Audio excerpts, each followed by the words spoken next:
On today's episode, birthday boy Connor Bedard has officially signed his entry-level deal with the Chicago Blackhawks. I'll go over all the crucial details of that contract, and I'll also get into a Central Division preview on the Nashville Predators. All that and plenty more right here on Locked On Blackhawks.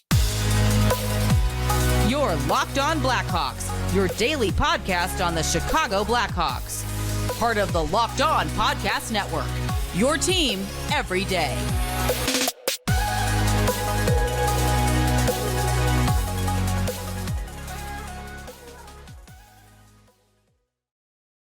What's up, everyone? Welcome on in to another episode of Locked On Blackhawks, part of the Locked On Podcast Network, your team every day. Today is Monday, July 17th. I'm your host, Jack Bushman. As always, go and show me some love. Follow at Jack Bushman2 on Twitter, or you could also go and follow my Strictly Blackhawks account at Talkin' Hockey for all the latest Blackhawks news and updates.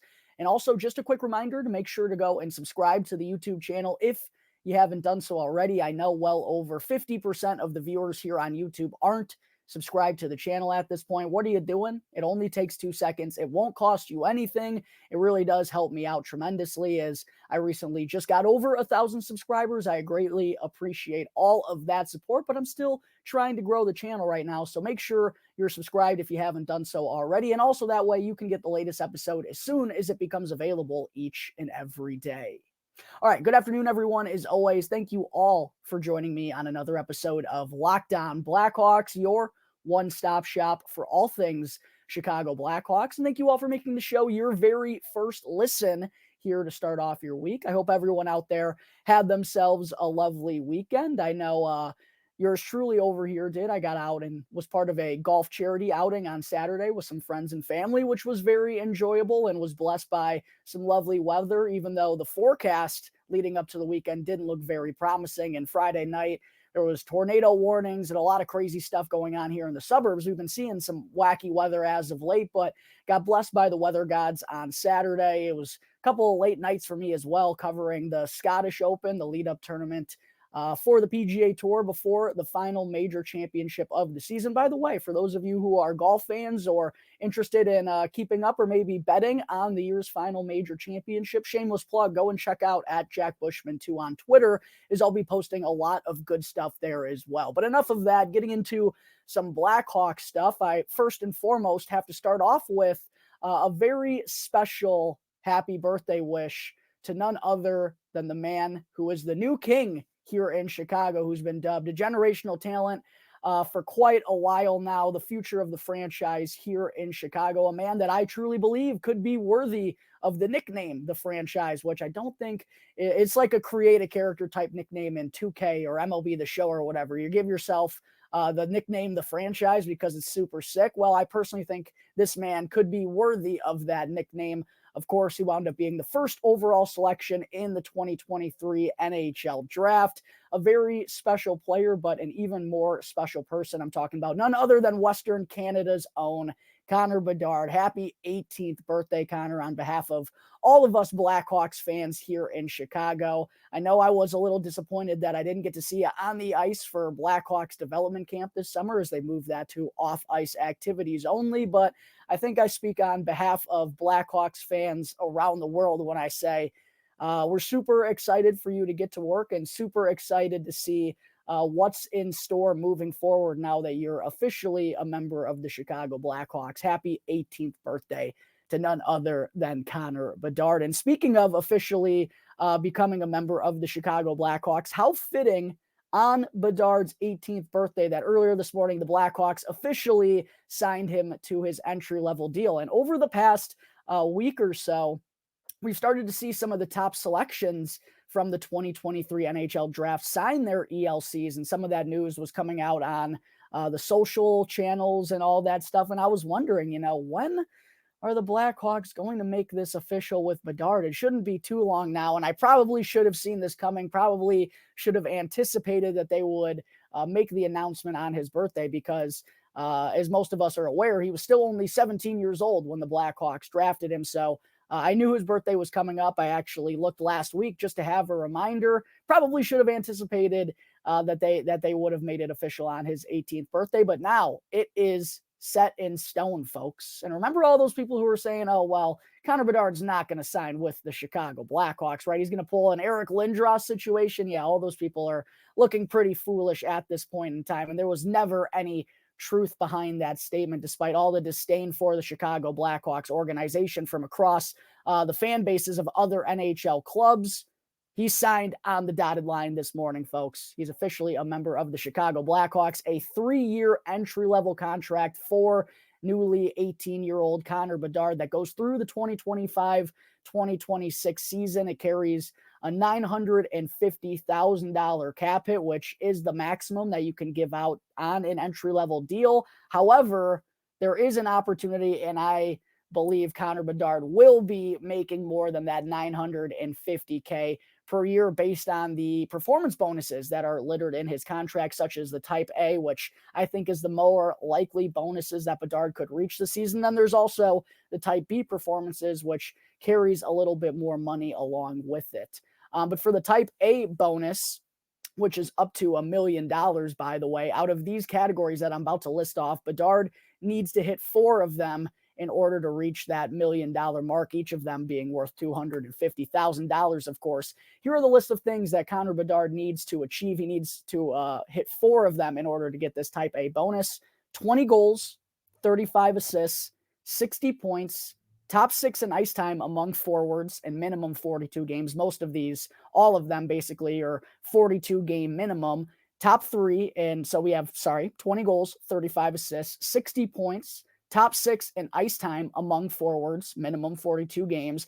Top 3 in plus minus among forwards, minimum 42 games. 0.73 points per game, end of season all-rookie team, all-star selection, and all-star MVP. So out of those 9 things, Connor Bedard has to reach 4 of them in order to hit that $1 million bonus. And I think he has a pretty good opportunity to reach a majority of these this season, Blackhawks fans. 20 goals. I absolutely expect Connor Bedard to hit 20 goals in his rookie season with the Chicago Blackhawks. Obviously, the shot is kind of the thing that's differentiated him from past number 1 overall picks in comparison to, they're all really special talents. Obviously, you don't go number 1 without being a special talent, but it's almost like Bedard has the skating and the playmaking of a Connor McDavid prospect, Patrick Kane prospect, along with the shot of an Austin Matthews. So I really think that's going to be the thing that's going to translate the best for Bedard at the next level. I think he's going to step in immediately and be an elite goal scorer. The reason I have some concerns about the 35 assists and 60 points, look, I do expect him to reach 60 points. I said 60 to 65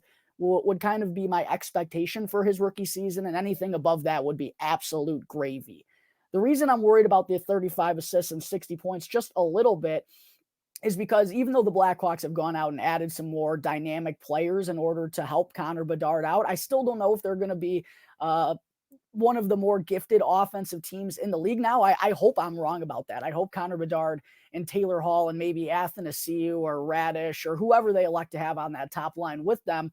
Hopefully I'm wrong and they're putting up special numbers, but I do have concerns, maybe more so at least, about the assists and point total than I do the goals. But I realistically think he can absolutely hit all 3 of those. I fully expect him to be in the top 6 in ice time among forwards for the Blackhawks this year, even though he's going to be a rookie. I think if it's not going to be the top line, it's going to be the second line right out of the gate and for the greater majority of the entire season. I also think he has a really good opportunity to be top 3 in plus minus among forwards, even though the Blackhawks might struggle defensively and might give up a lot of goals when he's on the ice because he's going to have such a sizable role. I think the offensive talent that he brings along with it obviously gives him a shot there. I think over 0.73 points per game is what I expect him to be around. Obviously, we'd like him to be closer to a point per game. Like I said, I think 60 to 65 points is kind of my expectation. Anything above that would be awesome. End of the season, all rookie team. I think that's super attainable. All-star selection, I do think that's attainable as well. All-star MVP, obviously, that just kind of depends on how the game itself goes. But if you get there, I mean, you're going to have an opportunity. So for Bedard to only have to hit 4 of those to reach that $1 million bonus, I really do think that's possible. And I expect him to hit that as a rookie this year. As far as the Type B performance bonuses go, which I did reference earlier, hold a little bit more money, worth up to $2.5 million in bonuses. And Bedard can earn the full amount if any of these things are achieved. A little bit more difficult, though, as I mentioned. Top 10 among NHL forwards in goals, assists, points, or points per game, and win any of these trophies: the Hart Trophy, the Selke Trophy, the Richard Trophy, the Conn Smythe, or be first or second team NHL All-Star. Maybe he has a chance to be top 10 in goals right out of the gate. I don't think he's going to be top 10 in the NHL in assists, points, or points per game, just because, again, the Blackhawks aren't going to be the best offensive team in the entire NHL, and there's obviously special talents littered across the league. Would I love for that to happen? Absolutely. I'm not expecting it or think it's as likely as the type A bonuses. I don't think he's going to win any of those 4 awards. Again, it would be lovely. I think first or second team All-Star could be possible if Connor Bedard has the special rookie season that we think he could have. I mean, if he hits that upside right out of the gate, I think that's probably the most possible one out of these type B bonuses, along with top 10 NHL forwards and goals. We'll see if he winds up reaching that type B bonus, but I do think he has the capability and will be getting the opportunities with the Blackhawks to hit a lot of those type A performance bonuses in his contract. Couldn't be more excited that it's finally set in stone here, folks. Connor Bedard just this morning signing his 3-year entry-level contract with the Chicago Blackhawks on his 18th birthday. All right, once again, happy birthday to our new king here in Chicago, Connor Bedard. Happy 18th, buddy. Coming up in just a moment, moving on into segment 2 of today's show, I'll get into a preview of the Nashville Predators' outlook moving forward. But first, I need to talk to you all about FanDuel. Make your home run trot over to FanDuel right now, as baseball season is in full swing, and there's no better place to get in on the action than FanDuel, America's #1 sports book. That's because right now, new customers can get a no-sweat first bet up to $2,500. You heard me right, $2,500. All you have to do is go to FanDuel.com/lockedon, place your first bet, and you'll get up to $2,500 back in bonus bets if your first bet doesn't win. And I've been riding hot betting baseball for a good portion of the season, fading the Kansas City Royals. Also hit the National League in the All-Star game a few days ago. Nice bounce back after I fell flat and took Mookie Betts in the home run derby. Not very good on my behalf. FanDuel's been winning me a lot of money, and you don't want to miss out on your chance to get a no-sweat first bet. Again, up to $2,500 when you join FanDuel today. Just go to FanDuel.com/lockedon in order to sign up. FanDuel, an official sports betting partner of Major League Baseball. All right, back here on the Locked On Blackhawks podcast, part of the Locked On Podcast Network, your team every day. Real quick, if you haven't done so already, please make sure that you're subscribed to Locked On Blackhawks on YouTube. I'm really trying to boost those numbers up right now and trying to grow the show. And if you're subscribed to the channel and following Locked On Blackhawks on Instagram, you'll have a chance to win some cool free Blackhawks stuff with the giveaway that I'm having at the moment. You just got to subscribe to Locked On Blackhawks on YouTube, follow Locked On Blackhawks on Instagram, and DM Locked On Blackhawks on Instagram. Just a quick screenshot that proves that you're subscribed to the YouTube channel, and you could be the lucky winner. Again, do those things real fast, and you'll have an opportunity to win some cool free Blackhawks stuff here, courtesy of the Locked On Blackhawks podcast. All right, enough of that. Segment 2. It's time to get into the new segment that I debuted recently here on the show, where I'm taking a deeper look into each of the other 7 teams in the NHL's Central Division. And on Friday, I started off with none other than the rival St. Louis Blues. I think they're in a very interesting spot right now in terms of where their franchise is going. Had a very fascinating last few months of last season. They had 3 first-round picks in this year's draft. I don't like the St. Louis Blues, my most hated team in the NHL, but I did enjoy covering them and did enjoy taking a deeper look on their franchise. Now, the next team that I'll be getting into here on the show today is none other than the Nashville Predators, who I also think are in a very intriguing point of their franchise right now, as David Poile is obviously stepping down as the general manager. We heard basically every other NHL GM address that and congratulate David for all his success and thank him for everything he did in his time as Predators general manager, the only GM the franchise has ever had. He's officially stepping down. Former longtime head coach and Stanley Cup champion as the head coach of the Washington Capitals, Barry Trotz, is now the new man in charge. And then Andrew Brunette, in late May was also announced as the new head coach. So a very interesting time for the Nashville Predators, making a lot of changes from an organization that historically has not done that in the history of their franchise. But I do think not only, I mean, I'm not going to say the moves that they made from an organizational standpoint were overtime and overdue, but the direction and the moves that the Predators have made in their last few months, in my mind, have been long overtime and overdue, because last season the Predators were right around where I expected, honestly, leading into the season. I had them, I remember I did a crossover with Anna and Nick from Locked On Predators, and we went through our Central Division preseason rankings, and I had the Predators 5th in the Central Division, and they kind of gave me grief for having them behind the Dallas Stars. And I've always felt like the Predators are just the definition of limbo, and a definition of a team you quite frankly don't want to be in any of the professional sports. Now, I would say in the NHL, you have the greatest opportunity of winning a championship in limbo, more so than maybe any of the others. Like, I would compare baseball maybe as the best next opportunity, just because there's so much variance and not always the best teams win, like we sometimes see in the NFL and a lot in the NBA. But I still think the Predators have just been kind of stuck in that neutral ground for far too long, where they weren't good enough to win a Stanley Cup, but also not bad enough to get a franchise-altering type of player. And that was the issue with the Chicago Blackhawks for far too long. They were just stuck in that middle ground with no sense of direction. And after another year kind of like that last year, where the Predators went 42, 32, and 8, they were a pretty good team, but still wound up missing out on the Stanley Cup playoffs. It felt like they finally understood that something had to give. And now we've seen them kind of go into a little bit of a reset, is kind of the word that I've been heard dished out around the Predators franchise. We've just seen them make a lot of big moves in the last handful of months, and they've started to take on some draft picks and started to make moves that show that they're starting to kind of go with a new, fresh look for the Predators organization. In the last few months, we've seen them back at the deadline. They obviously traded Tanner Jeannot to the Tampa Bay Lightning for a slew of draft picks, a first, a second, a third, a fourth, a fifth, along with Cal Foote.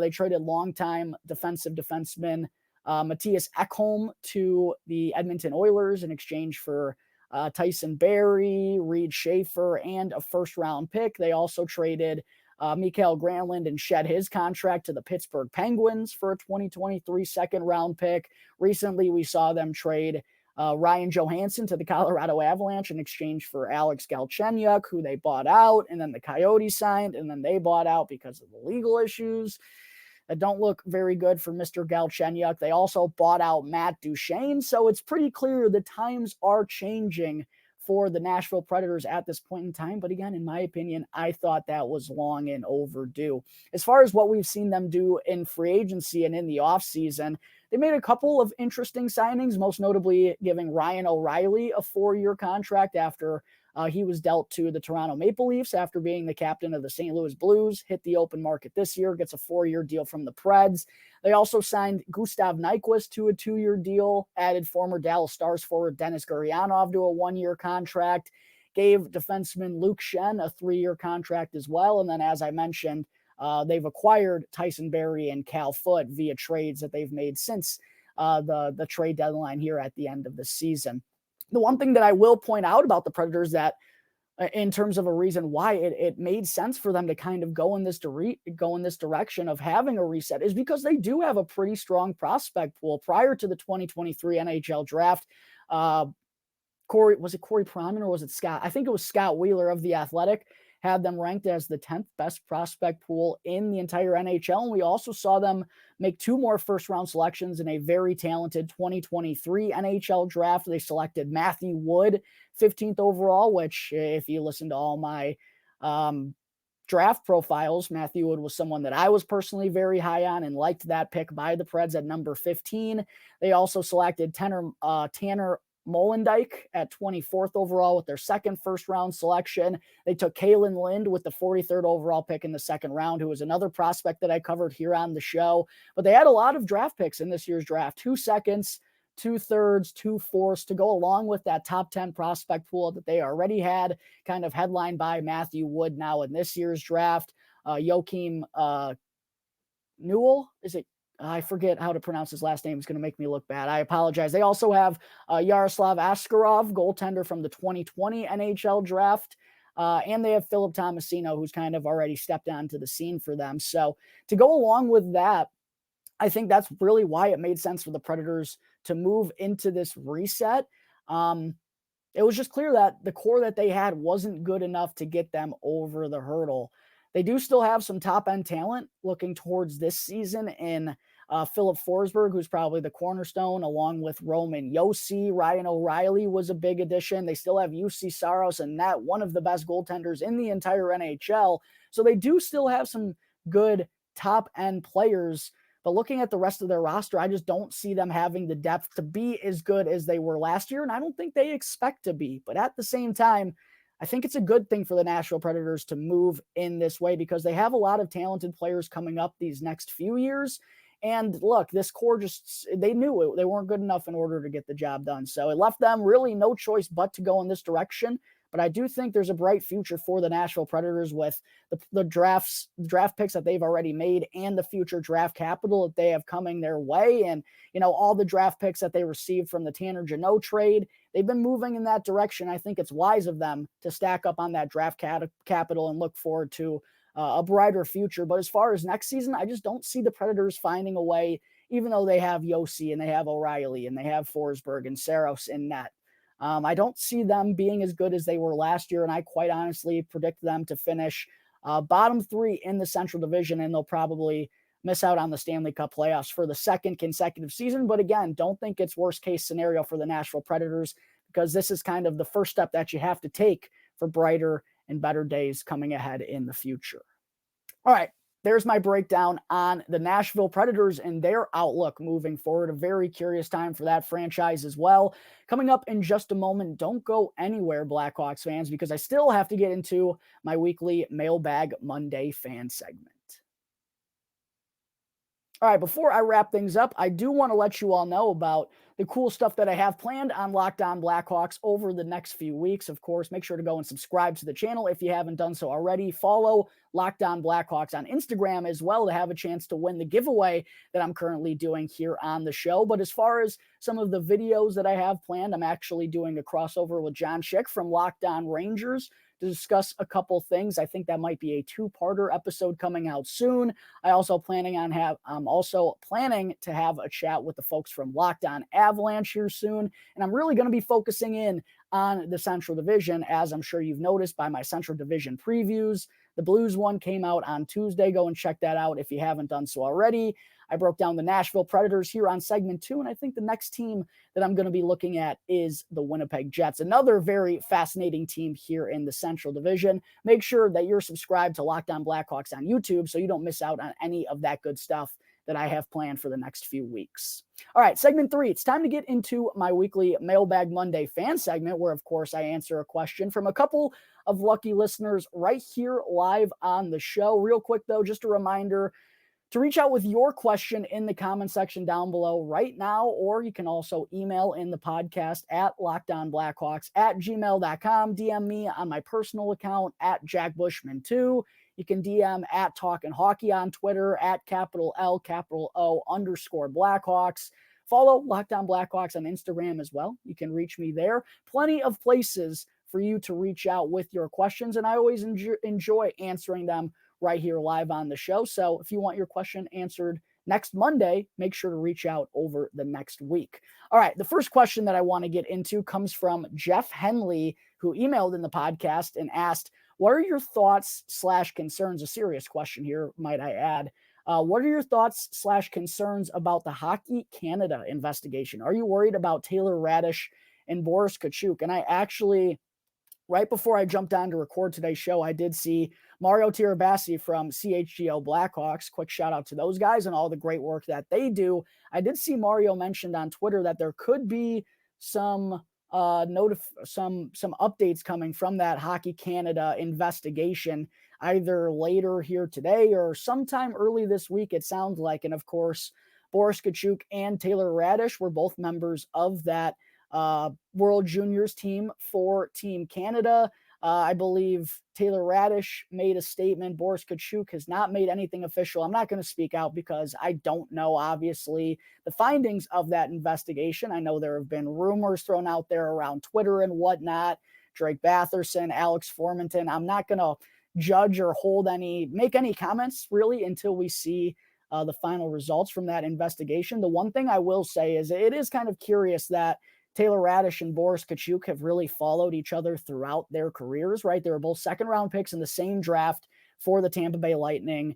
Both kind of went through the prospect pool at the same, or went through the ranking, or I guess went through the system at the same time together. Played for the Tampa Bay Lightning's AHL team for basically the same tenure, kind of got their opportunity at the AHL level at the same time, and then both, of course, traded to the Chicago Blackhawks at the same time as well. I don't know if that's just a coincidence. My gut tells me it's probably not, but again, I'm not going to say anything until the final findings come out from that. But I am a little bit concerned about those two, but we're just going to have to wait and see. A very serious matter, obviously, and again, I'm not going to make any comments, but we'll see what happens there. I am a little bit concerned, though. I'm not going to be lying to you guys.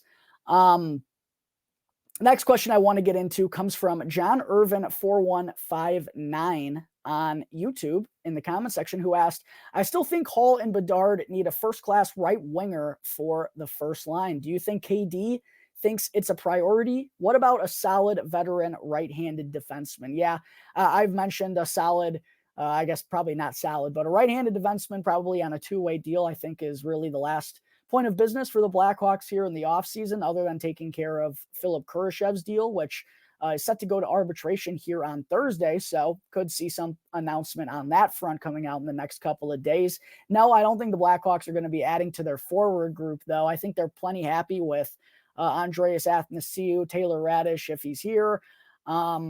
There's a lot of opportunities. Lucas Reichel could get bumped up there as well. We could see Tyler Johnson in that spot. Ryan Donato supposedly is going to get a top 6 opportunity as well. So I think Kyle Davidson and the Blackhawks are pretty fine with the forward group that they have at the moment.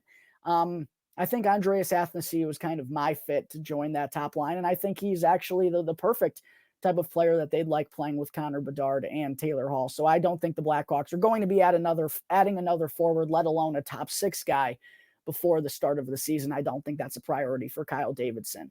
Third and final question I'm going to answer here on the show comes from ZK Parent 43 on YouTube, who asked, when do you think draft assets become trade capital for the Chicago Blackhawks? And I think this is a really good question, and I actually meant to pull up the Blackhawks cap friendly before I started this, but looking just as another reminder of the slew of picks that the Blackhawks have moving forward. 2 first-round picks in 2024, 2 first-round picks in 2025, 1 first-round pick in 2026 at this moment. However, they do have 3 picks in round 2 of the 2024 NHL draft, 2 second-round picks in 2025, and 3 in 2026. I personally expect Davidson to leave the 2024 NHL class alone. I think he wants to make all of those picks, but I wouldn't be surprised if next summer that's when the Blackhawks really start making their splashes, and possibly one of those third-round picks or one of those 3 second-round picks in 2026, maybe one of those second-round picks in 2025, or potentially even a first, although I doubt it unless the player is, really special. I think 2025 or 2026 would realistically be when Kyle Davidson is okay with starting to trade away the draft assets that he's acquired in order to go and get special talents. But as far as the 2024 NHL draft, Blackhawks have another 7 picks within the first 3 rounds. I don't think he's going to be moving any of those given the current state of the Blackhawks, but kind of just looking at the trajectory, I do think next summer could be an opportunity for them to spend a lot of money. And, if they make the right splashes, Bedard develops well, same with some of the defensemen and Lucas Reichel, I don't think it's crazy for 2024, 2025 to be the year when the Blackhawks are getting towards playoff contention once again. And when that starts, I think that's when the draft assets could wind up turning into trade capital. All right, I think that is going to wrap up Monday, July 17th episode of Locked On Blackhawks. As always, thank you all again for tuning into the show, and make sure that you're subscribed to Locked On Blackhawks on YouTube and following Locked On Blackhawks for free wherever you may be listening to your podcast. And that way you can get the latest episode as soon as it becomes available each and every day.